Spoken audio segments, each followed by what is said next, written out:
Hello friends, a very warm welcome to Ansarkari, and we are taking this episode again on the same lines like the way we have been doing every day.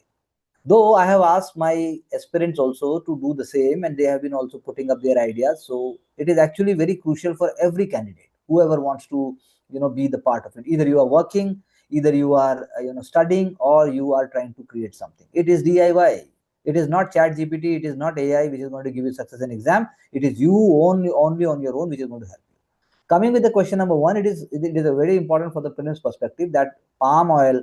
So all oils are actually good and bad. It depends upon the perspective. If you ask me in one way, but then what is the what is the texture? What is the status? For example, palm oil is semi-solid at room temperature. It does not need to be hydrogenated. So the rise in popularity of palm oil is because of this, because of the reason that uh, there were health concerns about hydrogenated oil. So most oils are containing minor components such as tocopherols, sterols, naturally occurring antioxidants that give oil their distinct flavors. Palm oil contains tocopherols, I should say. So which helps in lowering blood cholesterol levels. So today's scenario is that in your home also, in our homes also, we must mix, for example, ghee, coconut oil, mustard oil, groundnut oil, and so forth. Please do look at this fatty acid composition chart, which is very important for the prelims. So per gram, how much fatty acid is there. So it is already giving you SFA, MUFA, and PUFA. So that is what we should do. Very important for the mains examination, measuring inequality, because the World Bank is claiming recent report that we are the fourth most equal country, and there are pitfalls relying solely on the consumption-based Gini coefficient or Gini index. So the data is used. The latest poverty and equity brief, the Indians Gini index is 25.5, which it made country's fourth most equal country after the Slovaks, Slovenia, and Belarus. So the fruit of economic progress are evenly spreading in the population. So it may not be a true picture, but it is definitely lowering down of inequality as we see, because the Gini coefficient is from the 0 to 1, and higher is the value, higher is the inequality. So 0.255 is there, 25.5 is there. So that is a one of the pictures. But then one study, one can say that it is an incomplete picture because inequality is not completely shown because of data limitations. So you can think of four datas which are actually there, but they are actually not reflecting the true picture, because uh, the rich people or the wealthy people and also the selected groups, they may be missing out. So random sampling is there, and but the random sampling may not be giving you complete picture, because India is such a diverse scenario. So the inequalities is also a kind of a tailor-made thing. When you say that what kind of picture is being showcased, there may be deeply entrenched inequalities, social inequalities. Relying solely on Gini coefficient is not sufficient. So that is why I give you a task, that how do you think India's measure of equality must be measured? Give me four illustrations and four reasons and write back and we'll discuss.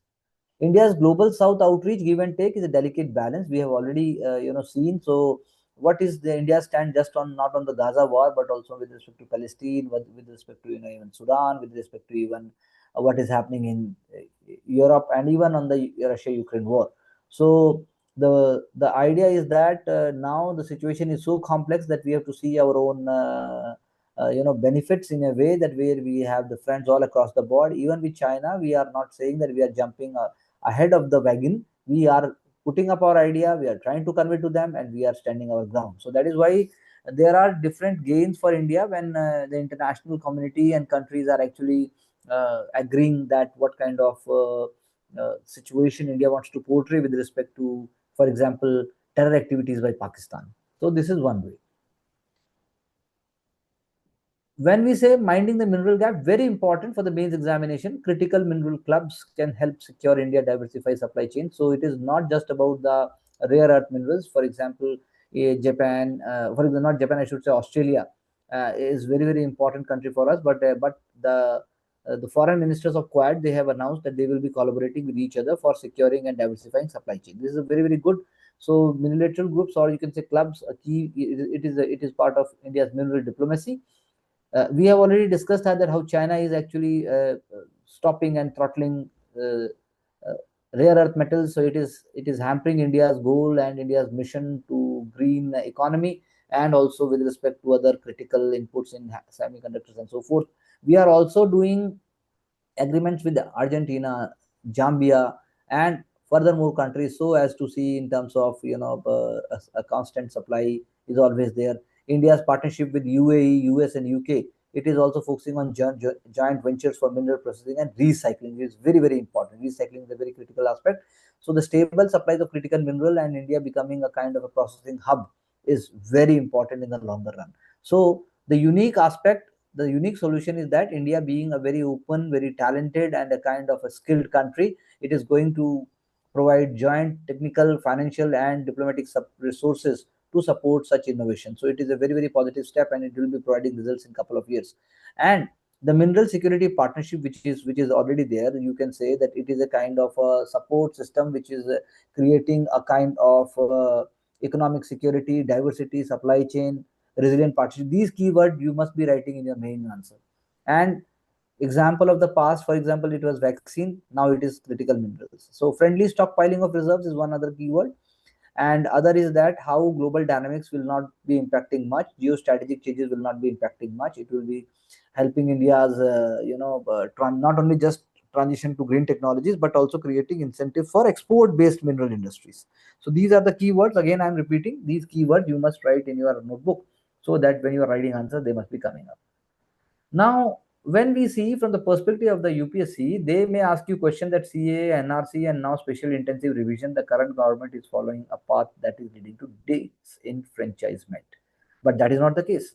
You have to argue that how CA, how NRC, and how even special intensive revision is not a community specific, is not a region specific, is not against any certain body, but it is actually not an agenda of certain right wings. But the question is that it is going to streamline, it is going to make sure that every citizen is accounted for and provided for, whether it is subsidies, whether it is welfare object, or even for policy decision making. That is why even 40% of Indians do not have their birth certificates, and that doesn't mean that they will not be citizens of India. That is a very, very paranoid statement. It is not the case. So the question arises only that uh, when when such activities are seen from the perspective of a certain body, then it becomes a problem. But then we have judiciary, we have parliament, and everything. So that is why this is the step you have to take, and you have to bring the concerns of legitimate concerns of all people must be addressed. So, BRIC Declaration by Mohan Kumar, who is a writer and a former ambassador to France and currently Dean Professor of Indian University, is writing that how not only just reformed in the UN, not only with respect to WTO, not only with respect to what is happening in Middle East, not only with respect to what India's role must be in Africa, and also Pahalgam. All these all these were part of the declaration. So you can think on your own what can be part of the declaration of BRICS, what actually it missed out. And if it is not missing out if it is not missing out something very drastic, very big, that means it is an India's victory. So in its final declaration, you can say that there were no subtle, and there were no cross punches, but a kind of a remarkable declaration with lot of direct speaking on important issues. And India being supporter of multipolar world, this is a positive light. BRICS, again, it is given here: Brazil champions reform, consensus, and global South unity. These are the keywords you must pick up for the main. As far as PT is concerned, you must know which year BRICS started. We have already discussed in different series, and what is the evolution. That is how it is. So energy, governance, and BRICS, such kind of big words you should pick up. And we are moving towards LPG through Ujwala. We are moving towards ethanol. We are moving towards biofuels and so forth. Brazil is a world leader in that. And global energy governance, that is why it is the word using. So a joint research institute for the BRICS plus nations that focuses on energy transition is also established. So these are very important. India rises as a central force in BRICS as it prepares for 2026 chairship. It will be in India. That is very, very important.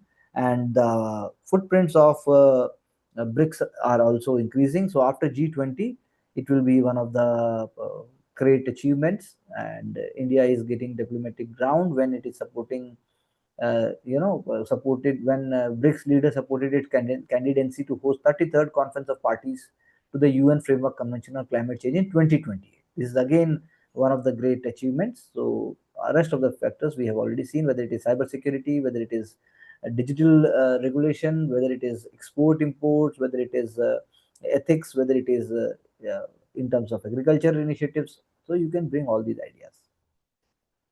Unbeatable combination is an example of what I should say the Embraer and Mahindra Group are going to do together in terms of medium transport aircraft C390 Millennium.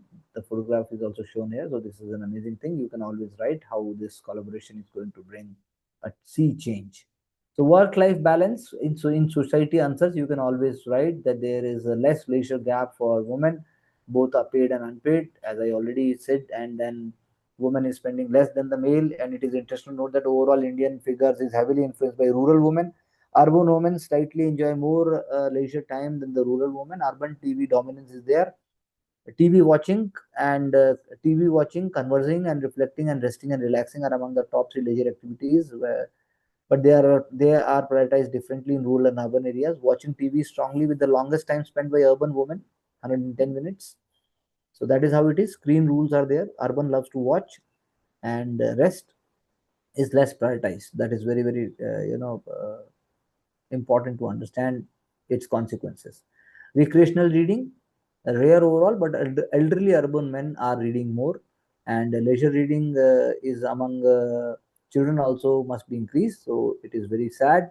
The Indians are spending only 5 minutes per day in reading. That is very, very, very, very consequential. Forget about making knowledge economy. Women are more religious, especially elder and urban one. This is very true. And then early exclusions, girls have less leisure than boys, mainly in games and pastimes. So playing games, pastime activities, watching TV, videos, conversing, socializing, girls are having less time than the boys. So that's how it is. And according to that, we have to see that how society is being formed. BRICS versus Trump, because the dynamics of diverse grouping, we were seeing that. So again, please mug it up. Share of world population, like it is BRICS is having 48%, whereas other group is having only, like I should say, developed countries only having 10%. Share in GDP it is 31%, and there is 42%, so it is getting down. And G7 is having only India share in trade in terms of BRICS is 35%, and in G7 we have 25%. So again, same thing, we are going to move, like BRICS is going to move, and obviously Donald Trump is not going to appreciate that. Restaurant meal cost the most, definitely we must also think like that. So I am looking to Tokyo. I can't find Tokyo here. In Tokyo is not here. So Zurich is the most costly. Geneva, New York, San Francisco, Boston, Copenhagen, Oslo, Tel Aviv in the also in the top 10. Stockholm, Amsterdam, Mumbai is at the 65 place, and Delhi is at even little less cheaper than Mumbai, and Bangalore overall less cheaper than Mumbai and Delhi also. So Mumbai is the key, which is placed at 65th position. Amsterdam is in the top 10. Cost of three-course meal for two people. So you can say in India you can have, in Mumbai you will have $20, 20 US dollars. If I see it as 90 rupees also, so it is about 4,000 rupees. And then you just if you are going to uh, make it 8 times or 7 times, so you need 28,000 rupees to have the same lunch, same kind of food in Zurich and Geneva. 12 kill as the vehicle falls. So that is not something very, very appreciable. It is heinous, it is shocking, it is very, very insensitive. But the question arises, are we doing something for maintenance management? Are we doing enough surveillance and inspection? Is district administration is aware? Is the engineering department is aware? So you make a case study and try to make a kind of a SOP. Please create a SOP that how such kind of activities can be monitored and submitted. Vedanta share plunge after US short seller flags unsustainable debt. So there is again a kind of in today's time when you have the news all around, so you can't just stop it, and that is why it is happening. Dharti Abba, Jan Bhagidari Abhiyan. Already we have discussed in our answer writing and other sessions that Aadhaar enrollment, Ayushman card, PM Kisan, Jan Dhan, Ujjwala beneficiary, all they are linked with the idea of spreading inclusiveness. Namibia says will roll out UPI after Modi. The president is holding talks with that, and PM Modi is confirmed with the order of the most ancient Valvishishya Mirabilis, Namibia's highest civilian order, award by President Netumbo Nandi Nadaitwa. So that is very important, and we have to see that our cooperation with Namibia becomes more stronger, because Namibia has also joined India-backed Coalition for Disaster Resilient Infrastructure and the Global Biofuel Alliance. They are very, very important. You must write down, and in PT, it can also come up. So PMN believes that the Northeast can be the fulcrum of the country. Then you must remember two data, and we have already discussed that how India is growing at 7%, world is growing at 2.4%, and from the last 11 years we have spent more than 5 lakh crore, and Northeast is growing at the 13%, and also the region is promising not just investment of 5 lakh crore, but also it is promising to create Agartala on the same lines like the way we have Singapore, or even we have Bangkok. So Northeast is a launch pad to Southeast Asia, and we can say that border infrastructure is also being taken care of. There reach the last voter, that has been the EC mantra amid SIR controversy in Bihar. Why should it revisit its own stellar record? So few would associate democratic participation with attitude or acrimonious, but consider Indira Point, the southernmost tip of Great Nicobar Island. This booth lies 1,400 kilometers from the Indian mainland and just 145 kilometers from Indonesia. But election officials ensure that it is equipped by any booth in Delhi or Chennai. At the other extreme is Tashigang in Himachal Pradesh at 15,000 feet, the world's highest polling station, accessible only via a hair-raising mountain drive from Kaza. And there are only 65 voters. So Tashigang is also an example, and Kaza is also an example. So that is what Election Commission had done over the years. So that is why the special, SIR controversy, or what we can say the special revision, is important. But the point is that the idea is that how you are carrying out the exercise. For example, Varshi village near the Siachen Glacier, official travel 180 kilometers from Leh, simply to keep the election commission's promise that no voter has to travel more than 2 kilometers. So 5 citizens of that village get to vote. And in Almi, a 15-kilometer track of 7 hours, it is connecting a village of 185 members. So these all is showing that the idea of election commission is that everybody must vote who is eligible. They are not supposed to see who is a citizen or not. So every booth receives EVMs and VVPATs, signage, and other kind of paraphernalia which is required. And EVMs are stored in GPS monitored strong room, 3-layer security, real-time dashboards. CAPF home guard is there. What is striking is how closely the Indian electoral process mirrors modern supply chain thinking. Just-in-time deployment, cyber, what I should say, reverse logistics, and so forth. So that is why the idea is that everybody must be taken into confidence, and including the like the way we say 10-minute delivery, it is the same case. So reliability of India's electoral logistics stands in stark contrast to the several advanced and developing countries where last mile failures have derailed the entire elections. For example, in Nigeria, 2019, in UK and US and Australia, voters were turned away in recent years when the ballot paper ran out. Such breakdowns are virtually unimaginable in India. Scale is far greater. So when Election Commission has done such amazing and great things, why this is making a noise, we have to see.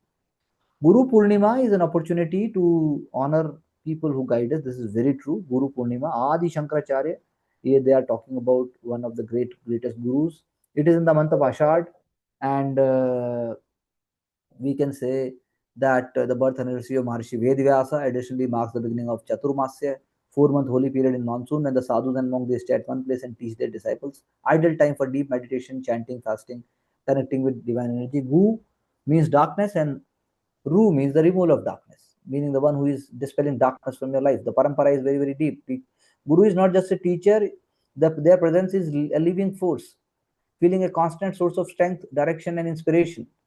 The mother is, as the first guru, introduces child to this new world and guides the first step to life. Guru imparts knowledge to the seeker, while the Sadguru nurtures wisdom. तो कबीर जी ने कहा ही है, गुरु compare the Guru to कुम्हार the Potter, शिष्य to N अनबेक्ड clay pot. गुरु कुम्हार शीश कुम है, घड़ी घड़ी काढ़े खोट, घड़ी घड़ी खाटे खोट। एंड अंतर हाथ सहर दे, बाहर मारे चोट। यानी ऊपर से उसको वो डांटता है लेकिन अंदर से उसको प्यार भी करता है। तो bond between Vishwamitra and lord Rama, Guru Ravidas and Meerabai, Ramanand and Kabir, Guru Nanak Dev Ji, they are all examples. And Guru Ramdas, Chhatrapati Shivaji. So in PT, you can get always one question. The new name that you are getting here, for example, lineage of Mahavatar, Babaji, Lahari, Mahashay, Shri Yukteswar and Paramahansa Yogananda, their name you can always write down in the notebook for prelims examination. Jain State versus public, versus the public, F&O trade falling, but individuals keep losing. So this was a kind of a fraud which SEBI is to come out, because the US-based proprietary trade firm had manipulated stock indices and it had made unbelievable gains of around 5,000 crores. On other side, these trade by firms such as Jane Street were India's retail traders who have bleed heavily in recent years. According to a new study by the market regulator using data from the top 13 stockbrokers, individual traders' losses in equity derivatives widened by 41% to 1.6 lakh crores. And the idea that the gross profit of the proprietary trading firms from equity derivatives rose to rupees 33,000 crores, or the 44% of the losses incurred by the retail traders. That means the loss here was actually compensated over there. So retail traders are still in red. This is very sad, and this manipulation is reflected on the net losses of the individual traders in the equity derivatives. So the question arises that SEBI is able to identify later on why it was not able to do it beforehand, why it was not more quick, why it allowed the interim order against Jane Street last week had its own impact. According to NSE data, 5.12 crores F&O contracts were traded on July 8 with a total turnover of 91 lakh crore. But these firms were down 6% from a week ago compared to July 9, 2024. The number of contracts traded on July 8, 2025 was down 88%. So in the long run, a fall in overall F&O trading may not be necessarily a good thing. Top trading firms like Jane Street account for nearly 50% of options trading volumes. If they pull back, which seems likely, the retail activity could take a hit too. So bad news for exchanges and brokers.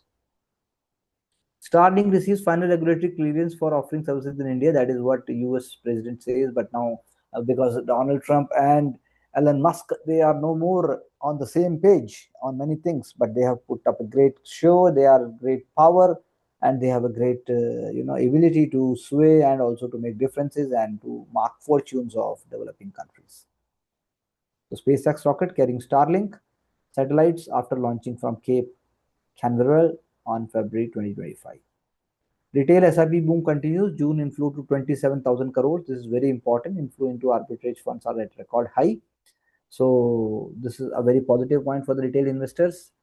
And SIP is losing to 15.3 lakh crore from 14.6 lakh crore a month earlier. The number of discontinued SIPs rose to 4.8 million from 4.3 million in May. But this was offset by 6.2 million new registrations.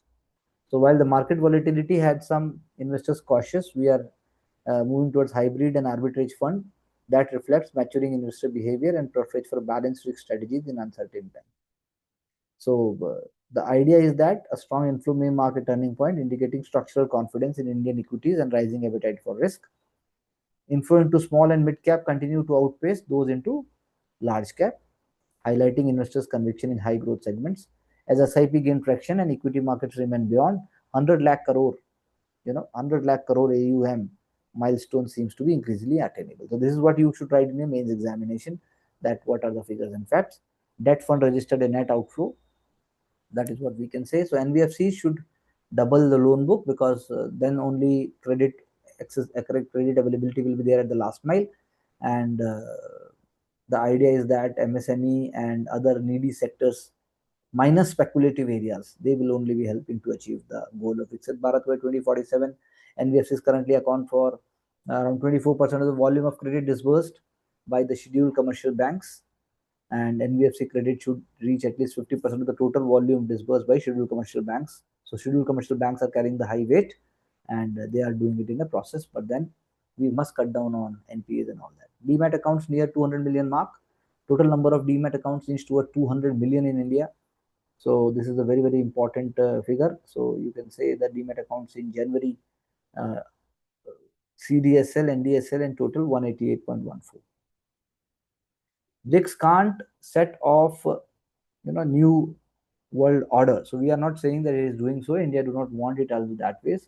It remains too divided to gain the spotlight as the champion of multilateralism. So the idea is that BRIC plus big countries, and they are having their individual aspirations, and the vision of the future world order will also be linked with this. It has not been happening for the first time. It has happened in the past also, and the common desire to explore new ways of dealing with the development is a problem because every country wants their own interest to be put first.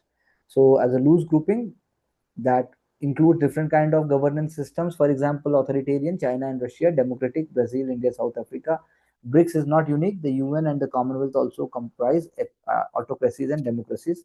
So it is not a synonymous with the new world order. Russia Ukraine war is going on. It is a kind of a disruptive foreign and economic policies reflection. On the top of it, you have the, what I should say, tariff war by the US. So Brazil is arguing for unilateralism. Brazil is arguing that unilateralism is actually more disruptive than multipolarity. US policies on tariff and sovereignty were accelerating the transition to multipolarity in different ways. That is what it is saying. So Brazil's proposals on the effect of climate crisis on developing countries, green energy transition, cooperation on vaccines, and expanding the most favored nation status to all countries in the WTO, they were overshadowed by Trump's threat that I will raise tariff by 10%. So it is an international law, but the members were less dissatisfied, and then with time, US will be speaking a lot, and then it will be impacting less. As we can see in case of China, also China's exports, China's economic resurgence is very, very crucial to understand. So BRIC has potential to become major geographical and geo-economic force, and I am again repeating: 40% of the world population, 30% of its oil, and also NDB is a world institution. So India is a member of the Quad and is currently negotiating trade deal with US and China. The greatest challenger to the American superpower will not move against the US for the sake of developing world. It will do things which will advance itself. So that is how it is, we have to say. If we are to say what are India's 2047 goals, then 2047 goals are very, very important to be seen. 5 to 6 goals we must see: that we must bring high tech firms. We must have firms which are global in nature and which are actually doing very well at the global level. Similarly is true for the efficiency of the public sector banks. This is very important. Third is United Nations Sustainable Development Goals. They all must be achieved, and India must become permanent member of the UNSC, but it is very difficult. All policies which are big policy implementation is there. In that, decentralization plays a very important role. And if we are speaking about what I should say, the demographic dividend, we must also achieve that. Productivity growth and also inequality, intrastate inequality, all that must be coming down. You also write your five, I should say, five such values, such five policies, such five programs which you believe by 2047, uh, which are very, very crucial for India, making it a developed nation. So that is what is done by National Council for Applied Economic Research. UAE's golden visa scheme glitters with promises for Indians. Okay, obviously चाहिए ही, so choice है, उनके पास तेल है, हमारे पास पैसा है, हमारे पास talent है. Long-term resident visa in Gulf nation to talented and high net worth individuals. This is a kind of a, what I should say, a bargaining, a shoplifting. India should use Trump's playbook to fair trade deal. अभी time लगेगा उसमें, ये आसान नहीं है, but then we are still not losing any ground. And India, except from dairy and agriculture and such sensitive sectors, India is ready to compromise, ready. So it is not the case that India is not learning from what Donald Trump's playbook is. India is in fact far more smart and far more amazing democracy and its governance principles. But then we are not so much bullish. We are not, going to go overboard, because we have to look for our own sectors, our own sensitive areas, and we are not in such a place where the US is. So that is why we are, raising the stakes, but we are not going to break it.